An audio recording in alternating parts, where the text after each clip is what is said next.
Klik tombol berikut untuk mendapatkan update ilmu yang insya Allah bermanfaat.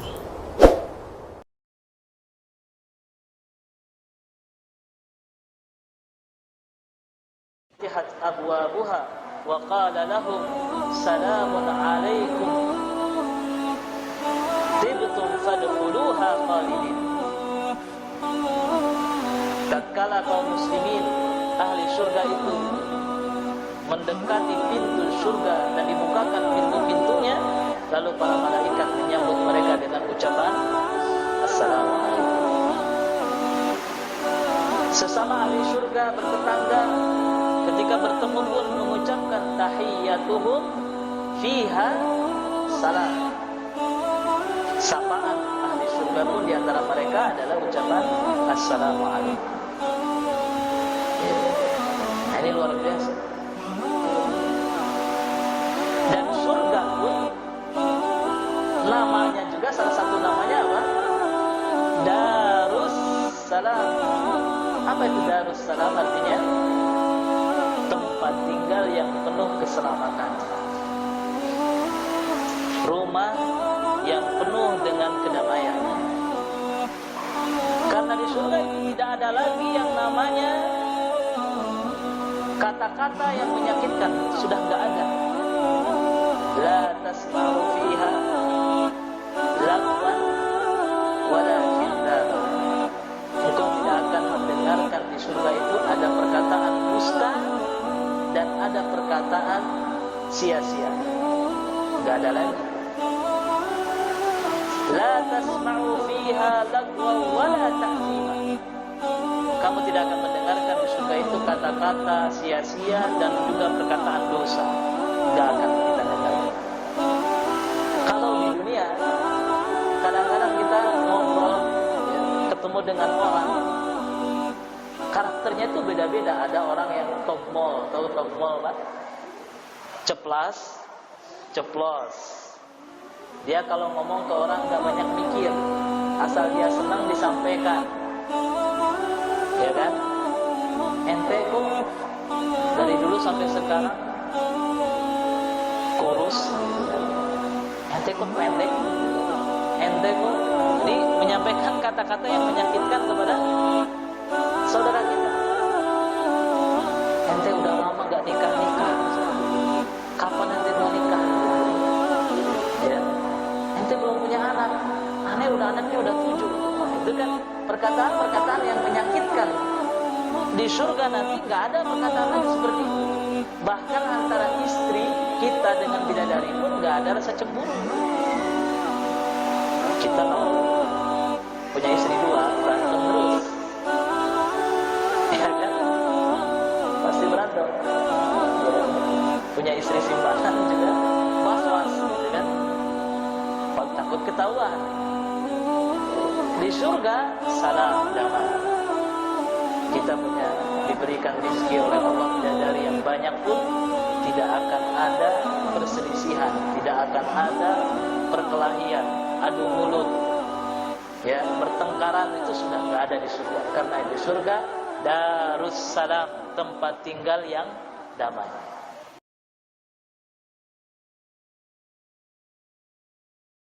Tentunya kita perlu tahu kenapa kita harus mentadabburi Al-Quran, ya.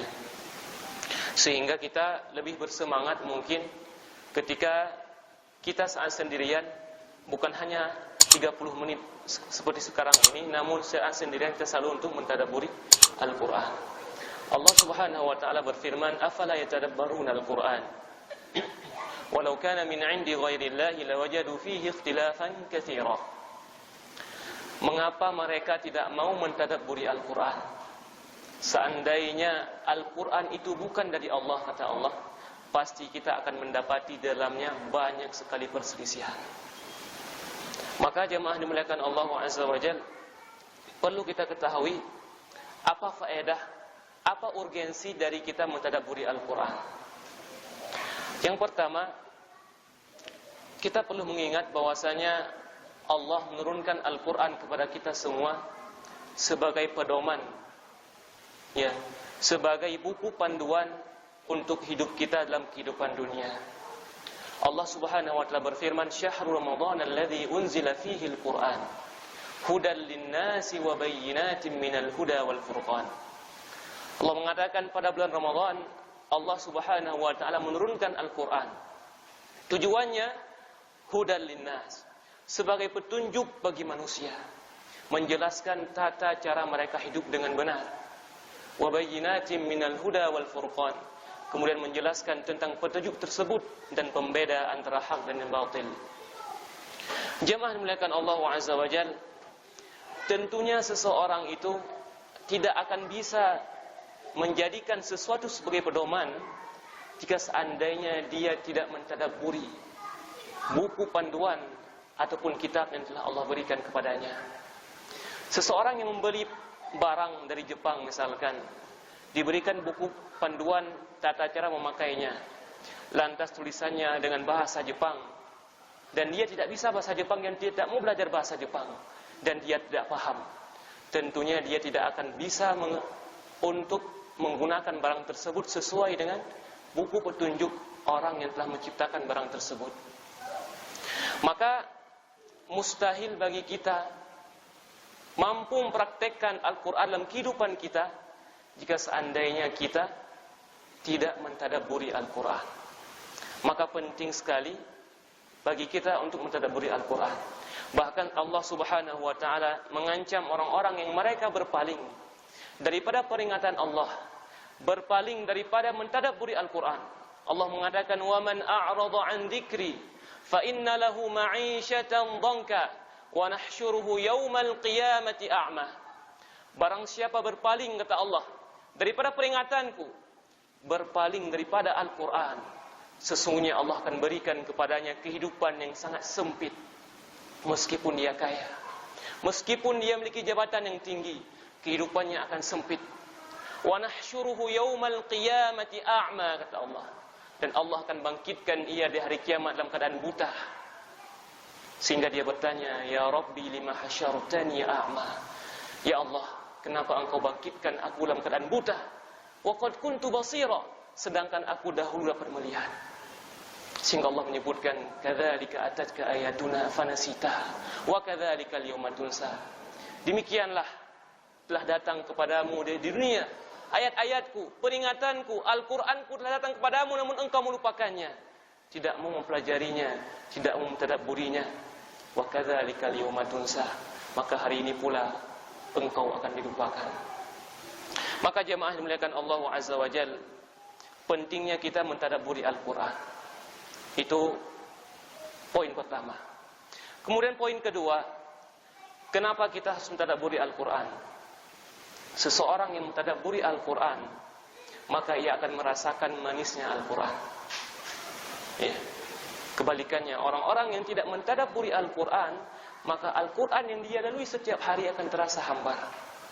Seseorang yang membaca ayat Al-Quran lantas dia paham dan dia memahami isinya, maka akan berbeda rasanya dengan seseorang yang hanya membacanya lantas lewat begitu saja. Maka kita perhatikan,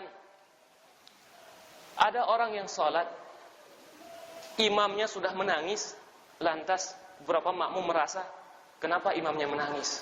Apakah imamnya riya? Atau sengaja? Ya, seolah-olah dia sedih. Mengapa bisa terjadi perbedaan antara A dengan B ini?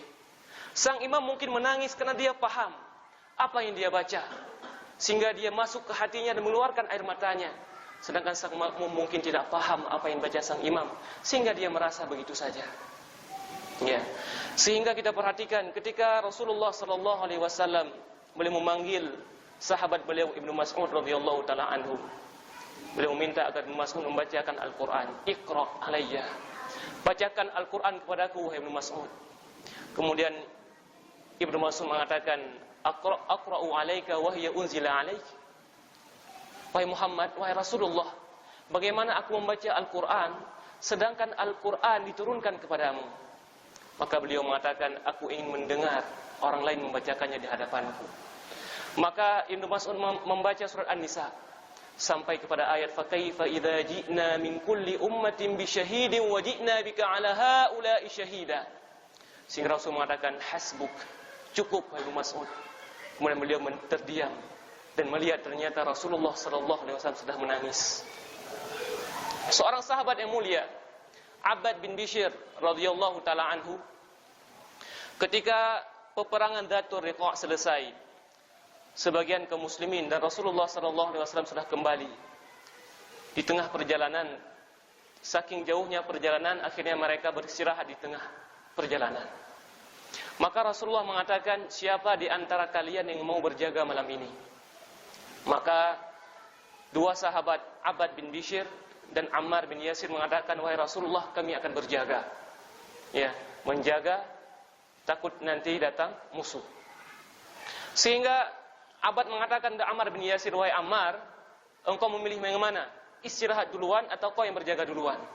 Maka Ammar mengatakan, aku akan tidur duluan. Maka Abbad pun beliau berjaga, lantas beliau salat tahajud kepada Allah Azza wa Jalla. Maka beliau membaca surat Al-Kahfi sehingga beliau masuk ke dalamnya. Sehingga ketika itu datang seorang musuh dari kegelapan, melihat ada dua orang yang berjaga, satunya tertidur, lantas dia mengeluarkan anak panahnya dan memanah Abbad bin Bishr. Apa yang terjadi, muliakan Allah? Apakah beliau menghentikan salat beliau? Sebagaimana kita yang terganggu mungkin hanya dengan seekor nyamuk yang datang hinggap di kulit kita. Maka beliau menarik anak panah lantas membuangnya. Kemudian beliau dipanah untuk kedua kalinya. Kembali beliau menarik anak panah lantas membuangnya. Sampai ketiga kalinya beliau menarik anak panah dan membuangnya. Dan beliau pun jatuh. Sehingga beliau merangkak menuju sahabatnya dan membangunkannya.